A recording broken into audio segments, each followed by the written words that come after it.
Welcome back to another special edition of Dirty Napkins, where we have featured a number of women that have one thing in common: serving our communities. Our next guest, she's no different.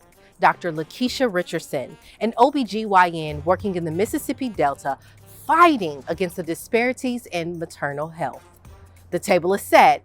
Now let's get some napkins dirty.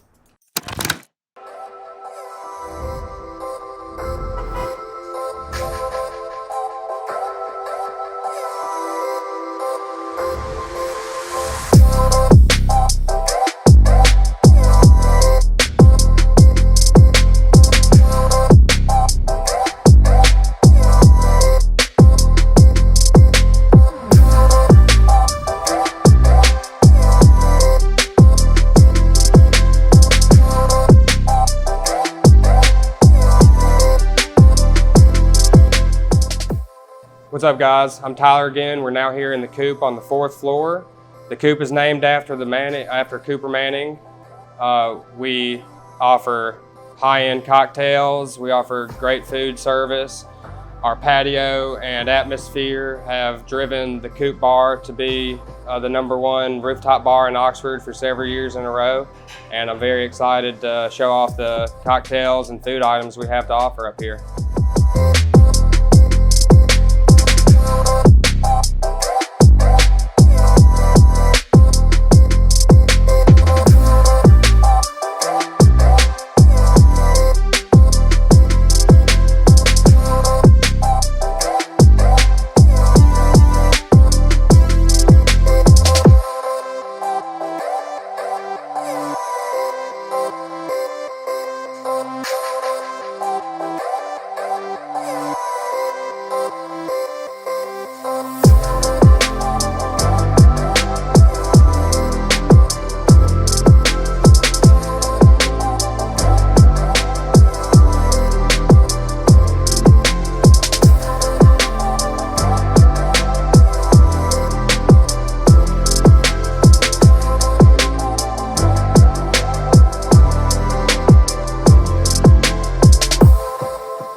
Dr. Lakeisha Richardson, thank you so much for joining us here at Dirty Napkins. How are you? I am well. How are you? I am wonderful and so excited to finally sit down and talk with you. I've heard so much about you, and of course, I want everyone out there to know about you as well. So tell us, you are an OB-GYN and where you are. Yes, so I'm a board-certified obstetrician gynecologist practicing in Greenville, Mississippi.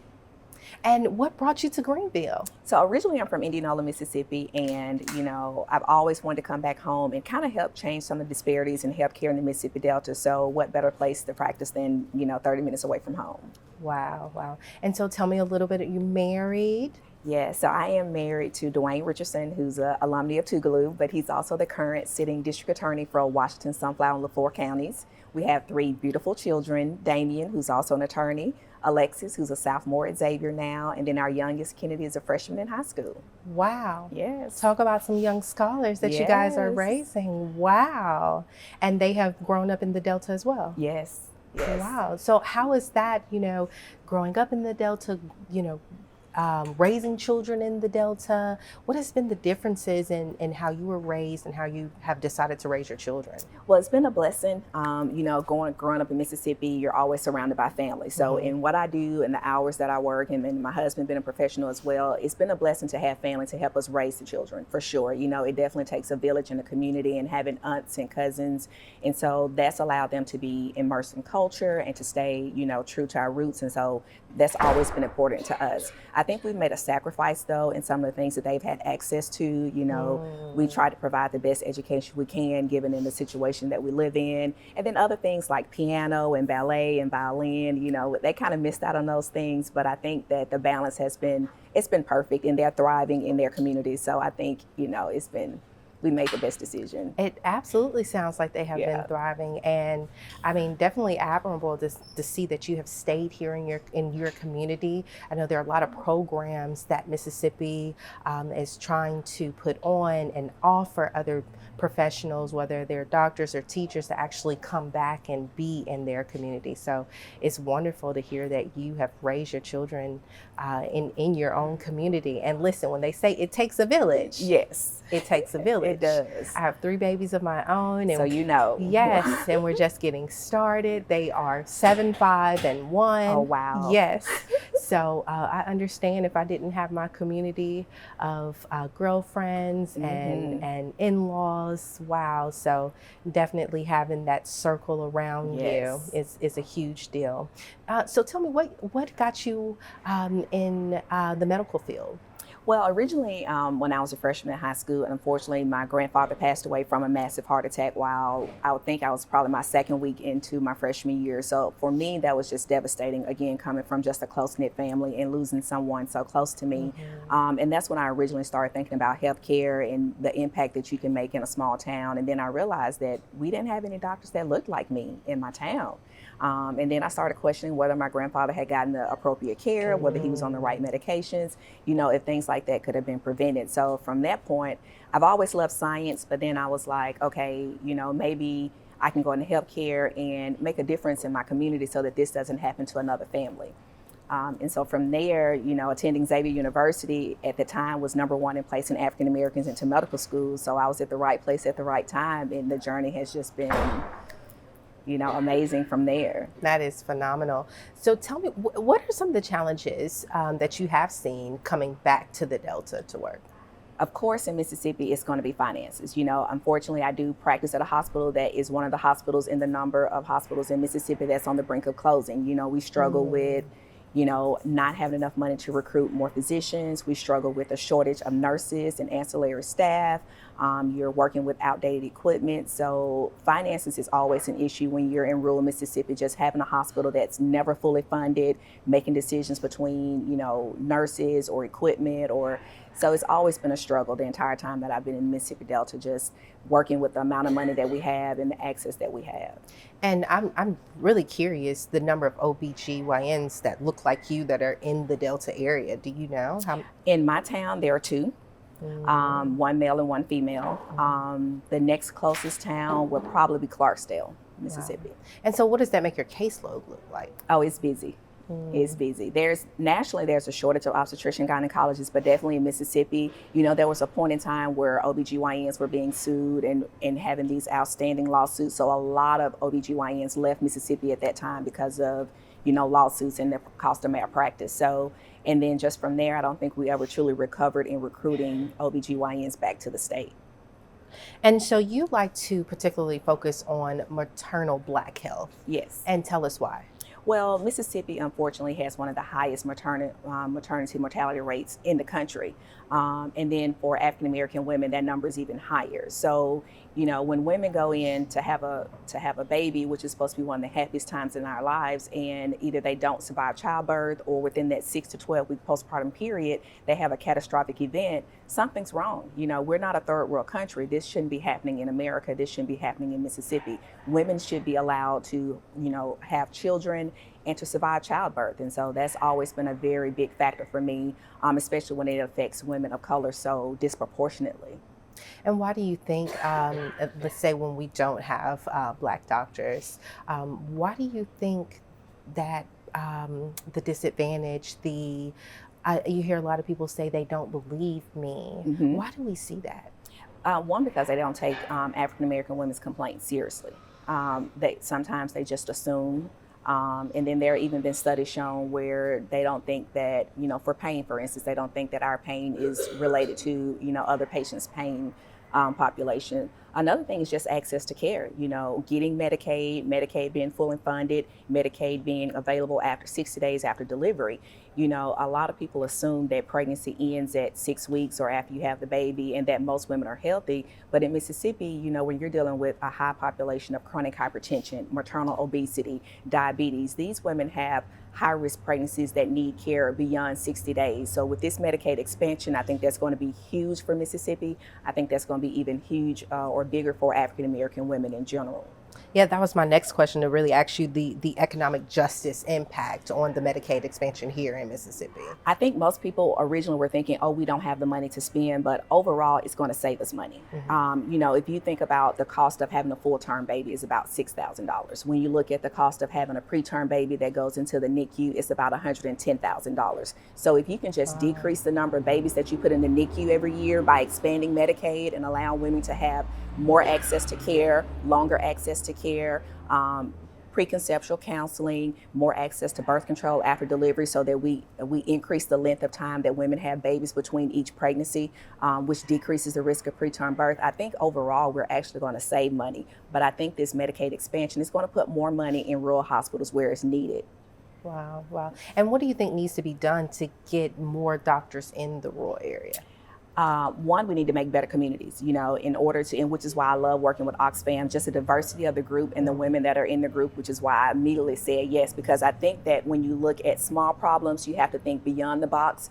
We have to create better environments, better communities, better jobs, better paying jobs, because when you're looking to recruit healthcare providers to a community and they have a family, the first thing they want to know is what does the education system look like, and what activities are my kids going to be available to my kids. And when you don't have those available, it's hard to recruit, qualified healthcare providers to your area. So really fostering a community. Mm-hmm. Wow. And have you been able to see that just personally?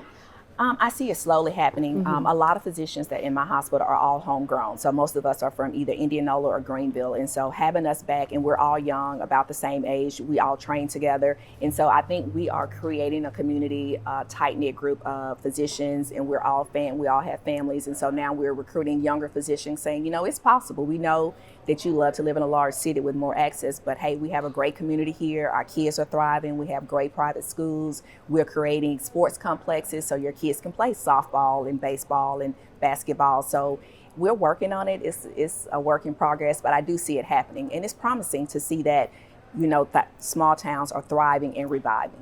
Yeah, it's encouraging to hear. You hear about a lot of people moving out of the small towns. I'm familiar with the Delta area. I remember coming up this way, as a little girl for the Delta Blues Festival to visit my aunts and uncles. And, just over the years of coming up the highway, and now, just even coming up to Oxford, today, on how things have changed. And so it has been a little bit of a letdown, but as I come back as an adult and I'm encouraged all over again. I have a little cousin in Greenville that's interested in staying in Greenville. So hearing you talk about the changes that we're seeing in the community is a big deal, because we need that. We do. We absolutely need that. And I want to talk a little bit more about the postpartum expansion and your thoughts on that. Yeah, so I think that the things that I'm happy about is seeing the Medicaid expansion is women having access to care beyond those 60 days for issues like postpartum depression or undiagnosed mental illness or, chronic hypertension and diabetes, where, sometimes their treatment ends at those 60 days. And then I've seen women who have pre-existing diseases before pregnancy, have a baby, and after 60 days, they don't have any medications until they're pregnant again. So you have these women who the only time they have health insurance is when they're pregnant. And so then these illnesses go untreated or undertreated for 6 months, 12 months until they're pregnant again. So I'm really excited to see women to be able to have access to care beyond those 60 days. And how do you reduce those disparities? By having access to care. A lot of things that we're working on is volunteering at satellite clinics, and then actually creating mobile units. There are, I think, 2 mobile units in the Mississippi Delta now that kind of just go around and sit up in different places and offer. Yeah, so one is I think it's called Plan A or Health A. And so they just go, and so they're free. So if women want to get birth control, if they want to do their postpartum visit or start prenatal care, it's closer to them than having to travel 30 or 45 minutes to the nearest clinic or hospital. Wow, that's awesome. And let's talk a little bit about the barriers to accessing fertility care. What are the barriers that you have seen? One is finances. Sometimes if you don't have any insurance, just getting the process of getting Medicaid, just in general, the application process and the documents you have to have and how long it takes. And then there are some providers who will not see you until you actually have your Medicaid in hand. And so sometimes a woman can be well into 28, 29 weeks pregnant before she's gotten Medicaid, before she's even gone to her first prenatal visit. And so we're talking about second trimester, almost third trimester. So for someone who has pre-existing diseases, we're already setting her and that baby up for failure because she's had no care for a significant amount of time of her pregnancy. The other thing is just access to care in general, how far these women live from the nearest hospital. I volunteer at a clinic in about halfway between Greenville and Vicksburg. And so these women have to decide, either way, it's about an hour for them to go to a doctor's appointment. And so when you look at single mothers who are working minimum wage job, barely making ends meet, if I go to a doctor's appointment that's an hour away, I sit there 2 to 3 hours and I have to drive back, I missed 8 hours of work. So that significantly affects my paycheck. Absolutely. So when I have to decide between going to the doctor every week, missing 8 hours of work, and putting food on my table, then I have to provide for the kids that I have now and then hope that everything goes well for the baby that I'm carrying. So, a lot of people assume, well, we have Medicaid transportation and we have Medicaid, like, why aren't they going to their visits? Like, well, it's more there are other factors besides insurance and transportation. Like these women, when you don't provide, substantial services for food, when you don't provide substantial for housing, where these women make just enough money to survive, but not enough money to qualify for welfare, then they're making life or death decisions. And a lot of people don't realize that. Wow. I want to talk about another thing that is disproportionately impacting Black women, which is fibroids. Yes. And this hits close to home to me. Like a lot of Black women, I have dealt with fibroids. And one of the things that you said not too long ago was when you are able to go to the doctor. And I'm not sure what the time frame for most doctors is. It the same 7-8 weeks or something like that? But I remember when I first got pregnant, my husband and I, we were trying, finally got pregnant, knew almost instantly because I was in pain instantly. And it got so bad, I'm getting a little emotional thinking about it because I could not walk. I was bent over and I had to have assistance doing everything. I called my doctor's office and they told me, asked me when my last cycle was, and they said, well, you can't come in until you're 7 or 8 weeks pregnant. But my body knew instantly that it was pregnant. And the fibroids immediately started fighting, where I also had, I think it's age where it's the excessive vomiting. Oh yeah, hyperemesis. Yes. And so I'm constantly vomiting. I'm losing within literally the first 8 weeks. I think I lost about 20 pounds. And the vomiting was hitting the fibroids. It was just a horrible combination. And to be told I can't come into the doctor's office until I'm 7 or 8 weeks, it was misery. Yeah. I'm a Black woman. Most Black women, a lot of Black women deal with this. What do we do? Well, I'm so sorry that happened to you, first of all. And I will actually say counseling should start before pregnancy. So I love to see my moms. Preconceptual counseling is so important to a healthy pregnancy. Actually, 3 months before moms even start trying, I like to have a conversation, go over risk factors, and then talk about the plan of health care. But unfortunately, a lot of doctors' offices don't want to see moms early in pregnancy. They want to see you about 6 or 7 weeks when, we're going to see a baby on ultrasound. We don't want to see them too soon. Unfortunately, that happens a lot. But for African American women, family history is vital to whether or not we have a high risk of fibroids. If your mom had fibroids, you have a high chance of having fibroids. And so what we do is, what I like to do with a lot of my patients is just do a preconceptual ultrasound, or sometimes even on just physical exams, sometimes we can feel fibroids. And, a lot of women are blessed to have children, to have either fibroids removed or they're so small that they don't impact fertility.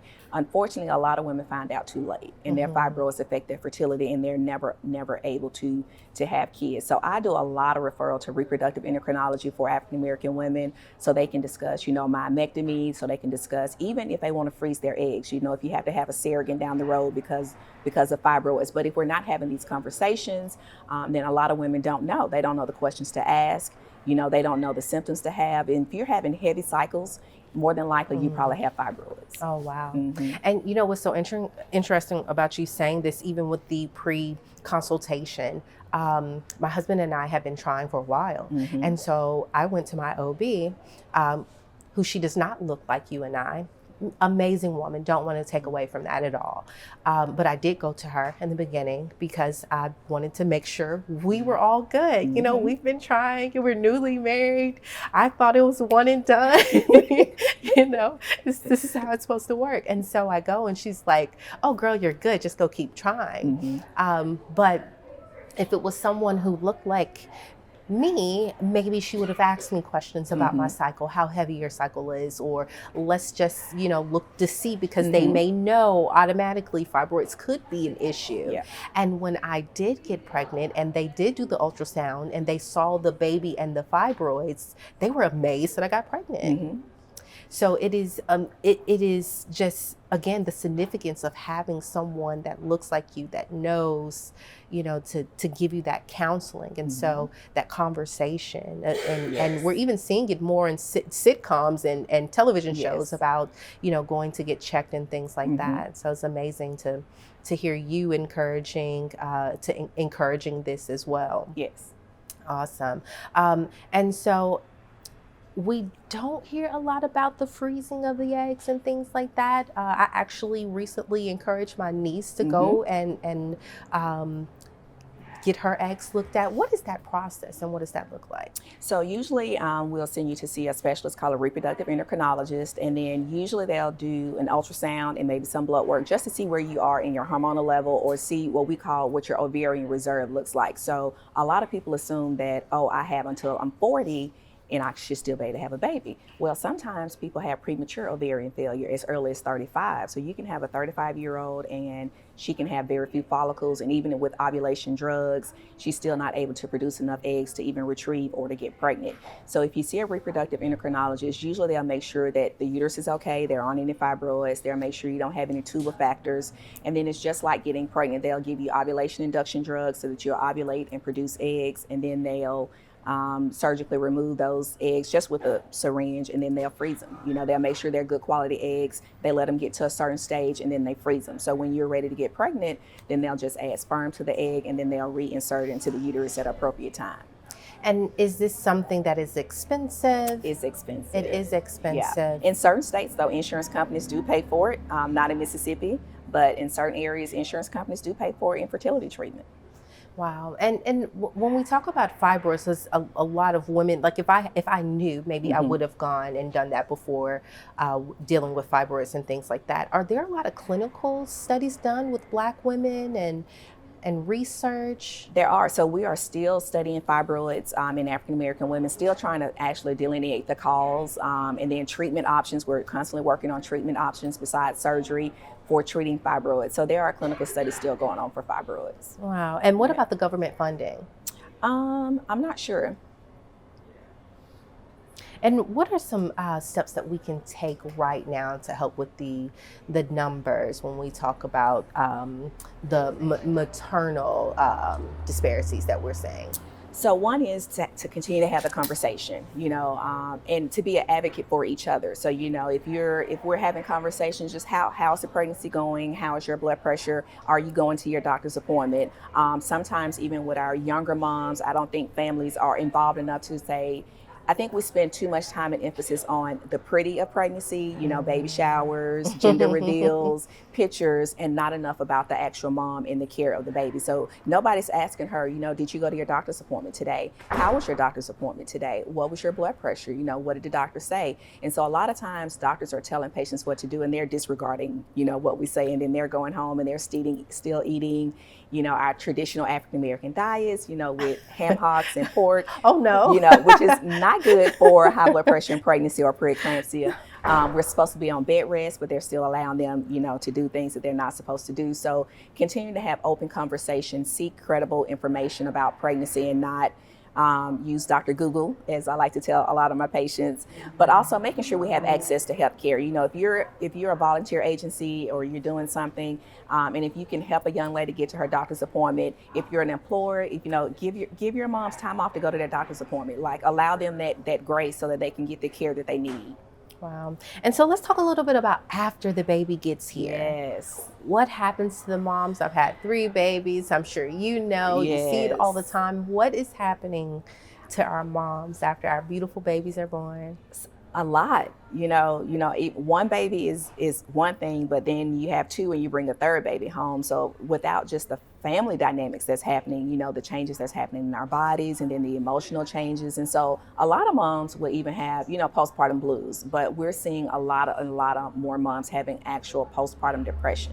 And I think because we're having the conversation and we're talking about it, moms were probably having postpartum depression before, but they thought it was normal, or they were just working their way through it. But I think a lot of more moms now are suffering from what I call severe postpartum depression. That's number 1.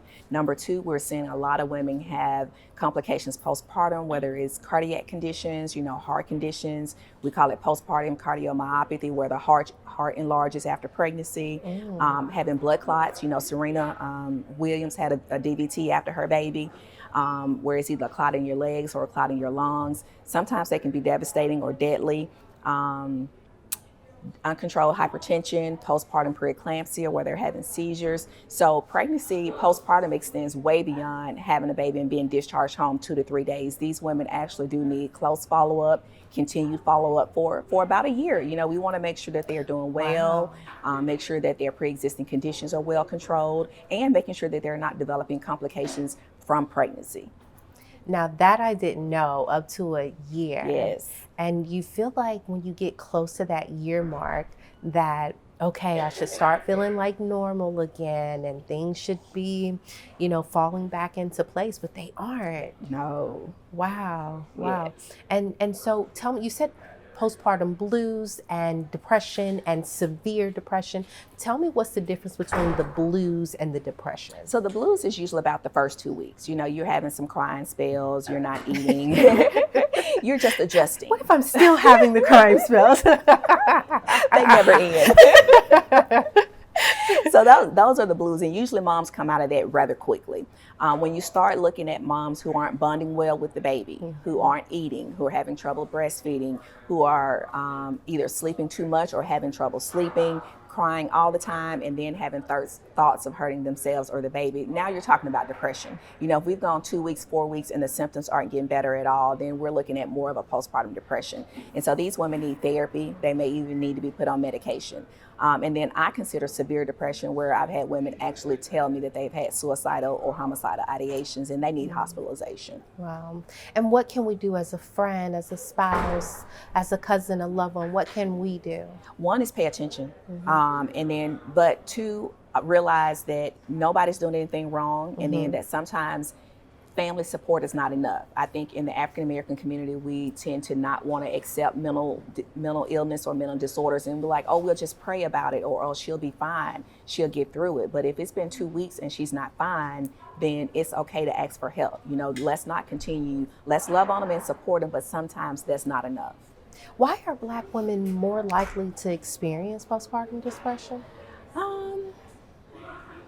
I think that because sometimes it's just because of the care or the lack of care that they receive and how they're treated, not only in the hospital by nurses and healthcare providers, but also in society, how we're not seen as equals. And then 2, for me, my personal opinion is this concept of supermom, which I have definitely tried to dispel with my patients, and to feel like we get home and we have to do it all. You still got to be the perfect wife and the perfect mother and the perfect coworker, and you're trying to go back to work too soon, and we just try to do too much. I've done it. I know a lot of women who've done it, but I realize that that's not the answer. There's no such thing as supermom. Tell the women At home again. Just spell it right now, doctor. There is no such thing as supermom. Some days we're doing well just to be doing. Yes, absolutely. You know, I think we all try to be a little bit of everything to everyone. Yeah. And it's not worth our mental. It's not. And social media make it seem like there are moms out there doing it well there, because they got their bodies back in 6 weeks, and then they're cooking and they're making baby food and they're juicing and they're sleeping and they have 2 nannies behind the scenes, and they're not sharing what's really going on in motherhood. And I think that people need a real picture of what happens after childbirth and in motherhood and in real life, and it's not on social media. It's not on social. Now, break it down for the moms at home, for the girls who will one day be pregnant, become pregnant. What does snapback really look like? Because it's not 2 weeks and we're flat again. It's not. It depends on how much weight you gain during pregnancy. So I always tell my moms 25 pounds is about average of what we expect moms to gain. You're not eating for 2. You're eating healthy, but you're not eating for 2. You're eating enough to maintain the pregnancy, but let's not pig out and eat for 2. But 2, it also depends on, whether you have a vaginal delivery or a C-section, because if you have a C-section, we're not going to release you to do any physical activity until you're full 8 weeks or up. But a full snapback may take, for every mom is different. It may take 3 months. It may take 6 months. It may take you a year before you actually get your body back to where you want it to be. And that's okay. And that's okay. Every mother's journey is different. And I not ask that because on a serious note, it is a huge mental issue. It is. For women, for moms. It is. To look a certain way, and then you have a baby and your body changes. And then to try to gain it back, because you're a little younger the first time. Yes. And then you have another baby and you're, I work with clients and dressing them and making clothes for them. And the body is a huge issue. It is. And when we have babies, our bodies are doing something completely different, and we have to give ourselves grace in that area too. Yeah. And I've seen it be a real mental stronghold on our moms. It is. But I have to tell women, you have to think about what this body has done. You have created life. Men can't do that. You have created, and look at your children. Like when you feeling like stretch marks, those stretch marks are there because you birthed something beautiful. That's right.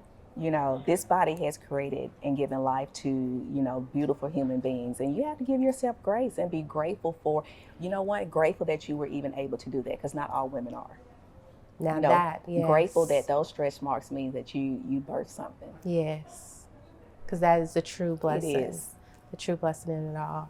Well, thank you so much. You have welcome. spread so much light on the issues here in our community, not just here in Mississippi, but that's happening across the nation. And tell me, what are some things that we can do right here where we are, no matter where you are? What can we do to get more involved in this? I just get involved politically. Like a lot of people think that that's not my issue, that's not my fight. But anything that is involving women's health care right now, I think you have to be involved, and you have to be vocal, and you have to get out and vote on those issues, because they may not affect you directly, but they affect your children, they affect your daughters, they affect your granddaughters. So please just pay attention to what's being put on ballots and what your congressmen are, advocating for, and just be vocal when it comes to politics, because ultimately it has, ramifications that will affect us for years to come. Wow. Well, thank you so much again for joining us here at Dirty Napkins. It's been a pleasure. And I enjoyed it. Thank you for having me. Thank you so much. Thank you.